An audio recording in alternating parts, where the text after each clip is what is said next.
प्यारे दर्शकों नमस्कार। तारीख है आज 22 मार्च 2026, दिन रविवार, हिंदी तिथि चैत्र माह शुक्ल पक्ष चतुर्थी। आइए नजर डालते हैं हमारे प्यारे राज्य उत्तराखंड की तमाम बड़ी खबरों पर। वीडियो शुरू करने से पहले कमेंट बॉक्स में जय हिंद लिखकर हमें सपोर्ट करें। तो चलिए शुरू करते हैं। हल्द्वानी में गरजे राजनाथ, बोले भारत बोलता है तो दुनिया कान खोलकर सुनती है। हल्द्वानी में केंद्रीय रक्षा मंत्री राजनाथ सिंह ने हल्द्वानी दौरे पर न सिर्फ उत्तराखंड की तारीफ की बल्कि वैश्विक मंच पर भारत की बढ़ती ताकत का भी एहसास कराया। उन्होंने कहा कि आज भारत बोलता है तो दुनिया कान खोलकर सुनती है। एमबी कॉलेज मैदान के मंच से जनसभा को संबोधित करते हुए रक्षा मंत्री राजनाथ सिंह ने वैश्विक मंच पर भारत की बदलती छवि का जिक्र किया। उन्होंने कहा कि प्रधानमंत्री नरेंद्र मोदी के नेतृत्व में देश का मान सम्मान दुनिया में काफी बढ़ा। उन्होंने बताया कि आज अंतर्राष्ट्रीय मंचों पर भारत की बात को गंभीरता से सुना जाता है, जबकि पहले ऐसा नहीं था। उनके मुताबिक मोदी सरकार के दौर में भारत की छवि मजबूत हुई है और वैश्विक स्तर पर उसकी भूमिका पहले से ज्यादा प्रभावशाली बनी है। बारिश के बाद दरकने लगे पहाड़, बद्रीनाथ गंगोत्री यमुनोत्री हाईवे बोल्डर आने से अलग अलग जगह बंद। चमोली जिले के ज्योतिर्मठ क्षेत्र में भारी बारिश के बाद पहाड़ दरकने लगे। वहीं बद्रीनाथ धाम बर्फ की चादर से ढका है। 3 दिन बाद बारिश और बर्फबारी थमी तो धाम का अद्भुत नजारा देखने को मिला। दूसरी तरफ बद्रीनाथ हाईवे गोविंद घाट के पास पिनोला में बड़े बड़े पत्थर आने से पूरी तरह से बंद है। उधर नीति मलारी राष्ट्रीय राजमार्ग भी सालधर के पास भूस्खलन के कारण बाधित हो गया। उप जिलाधिकारी चंद्रशेखर वशिष्ठ ने बताया कि बीआरओ को जल्द हाईवे खोलने के लिए कहा गया। दूसरी ओर बर्फबारी के कारण बंद गंगोत्री हाईवे को खोलने के लिए बीआरओ की ओर से प्रयास किया जा रहा है। यमुनोत्री हाईवे जंगल चट्टी में बंद है, यहां भी एनएच हाईवे खोलने का प्रयास कर रहा है। कैबिनेट में चमोली की झोली फिर खाली, लोगों में मायूसी, 10 साल से नेतृत्व विहीन है जनपद। उत्तराखंड में कैबिनेट विस्तार के बाद चमोली जनपद के हाथ मायूसी हाथ लगी।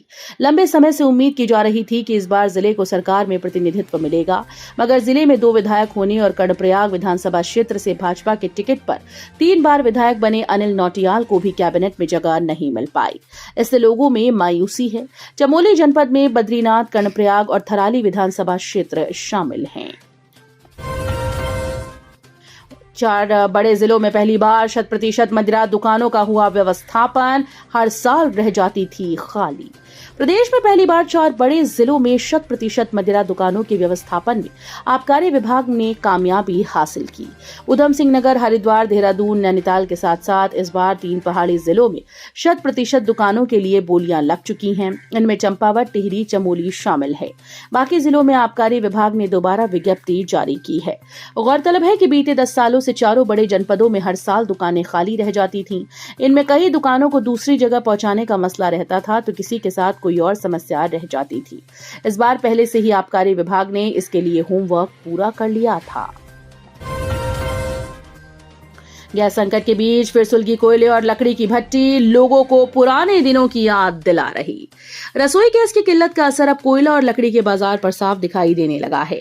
गैस की कमी के चलते होटल, ढाबा संचालक और हलवाई फिर से पारंपरिक साधनों की ओर लौट रहे हैं। खाना बनाने के लिए कोयले और लकड़ी के चूल्हों की मांग तेजी से बढ़ गई। लकड़ी व्यापारी सरदार गोविंद सिंह ने बताया कि उनके टाल पर अब छोटे बड़े सभी प्रकार की लकड़ी तेजी से बिक रही है। हालात ये है कि चीरान के बाद बचने वाले छोटे छोटे टुकड़े भी खत्म होते जा रहे हैं। मध्यम वर्ग के लोग शाम के समय खाना बनाने के लिए लकड़ी खरीद रहे हैं, जबकि होटल और ढाबा संचालक भट्टियों के लिए लकड़ी के गुटके ले जा रहे हैं। उन्होंने बताया कि बढ़ती मांग के बावजूद ग्राहकों को राहत देने के लिए लकड़ी अभी भी पुराने दाम 15 रुपए प्रति किलो पर ही बेची जा रही है। एलपीजी न मिलने से लोग परेशान, कारोबार पर भी असर। रुद्रपुर शहर में एलपीजी गैस सिलेंडर की कमी से उपभोक्ताओं और होटल कारोबारियों की परेशानी लगातार बढ़ती जा रही है। गैस एजेंसीज और शहर में विभिन्न वितरण केंद्रों पर उपभोक्ताओं की लंबी कतारें देखने को मिली। लोग घंटों इंतजार के बाद भी सिलेंडर मिलने को लेकर परेशान दिखे। उपभोक्ताओं ने कालाबाजारी के आरोप भी लगाए। खासतौर पर बाहरी जिलों से काम के सिलसिले में रुद्रपुर में रह रहे लोगों को अधिक परेशानी का सामना करना पड़ रहा है। इनके पास न तो स्थानीय बुकिंग कार्ड है और न ही नियमित कनेक्शन। ऐसे में इन्हें सिलेंडर के लिए अधिक कीमत चुकानी पड़ रही है। उपभोक्ताओं का कहना है कि पहले अधिकतम 1000 रुपए में सिलेंडर मिल जाता था, लेकिन अब 2500 से 2800 रुपए उनसे वसूले जा रहे हैं। मजबूरी में महंगा सिलेंडर लेना पड़ रहा है। खुदरा गैस लेने वाले भी प्रभावित हैं। छोटे दुकानदारों और होटल संचालकों का कहना है कि उन्हें अब दुगनी से अधिक कीमत देकर गैस खरीदनी पड़ रही है। टिहरी में 54% बुनियादी ढांचा, उच्च जोखिम क्षेत्र में भूस्खलन संभावित क्षेत्रों का मानचित्र तैयार। टिहरी जिले में 54% बुनियादी ढांचा उच्च जोखिम से बहुत अधिक उच्च जोखिम वाले क्षेत्र में है। वाडिया हिमालय भूविज्ञान संस्थान के वैज्ञानिकों ने जिले में भूस्खलन के खतरे का आकलन करने के साथ भूस्खलन संभावित क्षेत्रों का मानचित्र तैयार किया। इससे भविष्य में योजना बनाने और आपदा प्रबंधन के लिए सुरक्षा प्रबंध करने में मदद मिलेगी। प्रदेश में भूस्खलन से बचाव के उपायों के साथ ही संस्थान अध्ययन में जुटे हैं।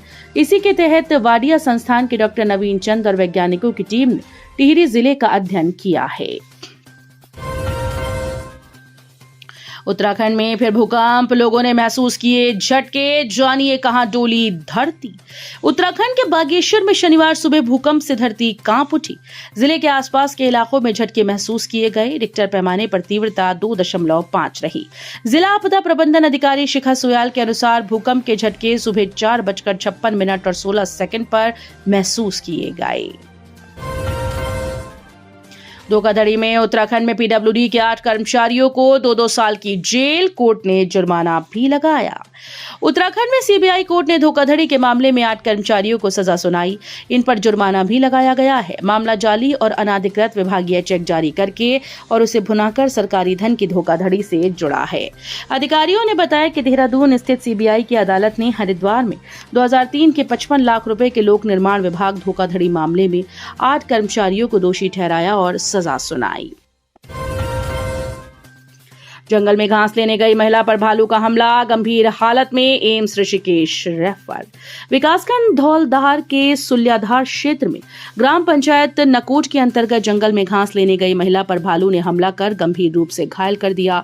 मौके पर पहुंचे ग्रामीणों ने शोर मचाकर भालू को भगाया और 108 सेवा के माध्यम से महिला को जिला अस्पताल लाया गया, जहां से उसे एम्स ऋषिकेश रेफर कर दिया गया।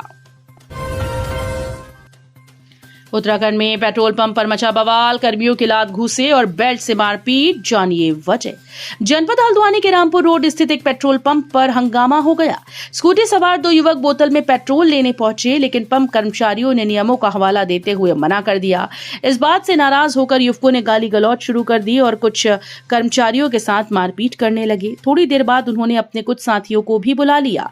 इसी दौरान एक युवक ने बेल्ट निकालकर एक कर्मचारी को पीट दिया। शोर शराबा सुनकर आसपास के लोग मौके पर जमा हो गए। स्थिति बिगड़ती देख पेट्रोल पंप प्रबंधक ने पुलिस को सूचना दी। पुलिस मौके पर पहुंची और 2 युवकों को पकड़कर चौकी ले गई, जबकि उनके अन्य साथी मौके से फरार हो गए। शराब का ठेका हटाने के लिए अड़ी महिलाएं, पुलिस ने अनशन स्थल से हटाए टेंट, बारिश में भी डटी रहीं। देवप्रयाग में शराब का ठेके को हटाने की मांग को लेकर शांतिपूर्ण आंदोलन चल रहा था। तभी प्रशासन ने भारी बारिश और कड़कड़ाती ठंड के बीच आंदोलनकारियों को अनशन स्थल से हटाना शुरू कर दिया। देर रात देवप्रयाग थाने के इंस्पेक्टर प्रशांत बहुगुणा और नायब तहसीलदार विजयपाल सिंह गुसाई की अगुवाई में भारी पुलिस बल अनशन स्थल पर पहुंचा और कोर्ट के आदेश का हवाला देते हुए टेंट उखाड़ने की कार्यवाही शुरू कर दी। उत्तराखंड में भयानक हादसा, शॉर्ट सर्किट से लगी आग, गौशाला समेत पशु जले, मची अफरा तफरी। जनपद हल्द्वानी के जीतपुर नेगी इलाके में तेज हवा के दौरान बिजली लाइन में शॉर्ट सर्किट होने से गौशाला में आग लग गई। आग तेजी से फैली और इसकी चपेट में आकर एक गाय और उसका बछड़ा झुलस गए। उन्हें बचाने की कोशिश में मालिक भी घायल हो गया। जानकारी के अनुसार गोरा पड़ाव बाईपास के पास रहने वाले हेम ने अपने घर के आंगन में गौशाला बनाई हुई है। रात करीब 2 बजे आग लगने के बाद तुरंत बिजली सप्लाई बंद कराई गई। मौके पर पहुंची दमकल टीम ने कड़ी मशक्कत के बाद आग पर काबू पाया। उत्तराखंड में पूर्णागिरी मेले में यूपी की महिला श्रद्धालु की अचानक से मौत, दर्शन कर लौट रही थी और फिर हुआ हादसा। इस समय एक बड़ी दुखद घटना सामने आई, जहां उत्तराखंड के चंपावत में पूर्णागिरी मेले में यूपी की एक महिला श्रद्धालु की अचानक से मौत हो गई। बताया गया कि महिला दर्शन करके लौट रही थी, तभी अचानक उसकी तबीयत बिगड़ गई, जिस वजह से महिला श्रद्धालु की मौत हुई। तो ये थी उत्तराखंड की बड़ी खबरें। हम मिलेंगे अगले बुलेटिन में, तब तक के लिए धन्यवाद।